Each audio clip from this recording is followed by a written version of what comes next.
আমাদের সাফল্য মেনে নিতে পারে না আমাদেরই পরিচিতরা, অথচ ওই পরিচিতদের সাথেই আমরা জুড়ে থাকি।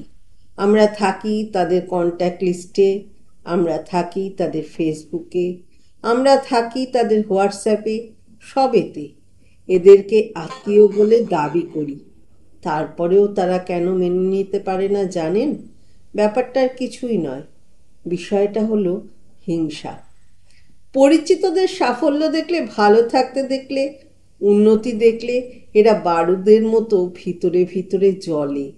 এই সো কল্ড পরিচিতদের আমরা শুভাকাঙ্ক্ষী ভাবলেও আসলে এরা অন্যের ভালো চায় না, কিছুতেই প্রশংসা করবে না। মনে করুন আপনি ভালো গান করেন, একটা ভিডিও করে সোশ্যাল মিডিয়ায় পোস্ট করুন, কোনো রিয়্যাক্ট ওদের থেকে পাবেন না। অথচ ওই ব্যক্তি সোশ্যাল নেটওয়ার্কে অল টাইম পড়ে আছেন। আপনি হয়তো ভালো চাকরি পেয়েছেন, সেই আনন্দ সোশ্যাল মিডিয়ায় শেয়ার করেছেন। দেখবেন আপনাকে যারা চেনে না তারা আপনাকে অভিনন্দন জানালেও এরা কিছুতেই আপনাকে অভিনন্দন জানাবে না। আমাদের পরিচিতদের মধ্যে কিছু মানুষ কি চায় জানেন?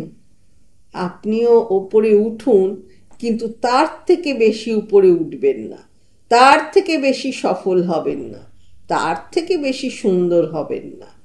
আপনি তার নিচে থাকুন। এরা চাইবে আপনি সারা জীবন দুঃখে থাকুন। আপনি সাফল্যের গল্প না করে তার সাথে আপনার দুঃখের কথা শেয়ার করুন। চাইবে আপনি তার করুণার পাত্র হয়ে বাঁচুন। এসব দেখেই এই পরিচিতরা খুশিতে থাকে। এরা ভালোবাসে আপনাকে আলগা সহানুভূতি দেখাতে। এরা ভালোবাসে আপনাকে দয়া দেখাতে। এরা মনে মনে চায় আপনি এদের কাছে হাত পাতুন, এদের নিচে থাকুন, কিন্তু উপরে উঠবেন না। এই যে আপনারা এত বড় ফ্রেন্ড লিস্ট বানিয়েছেন, মানে ফ্রেন্ড লিস্টে যাদের জায়গা দিয়েছেন, সত্যি করে বলুন তো, সামান্য আপনার একটা ছবিতে কজন লাইক কমেন্ট করে?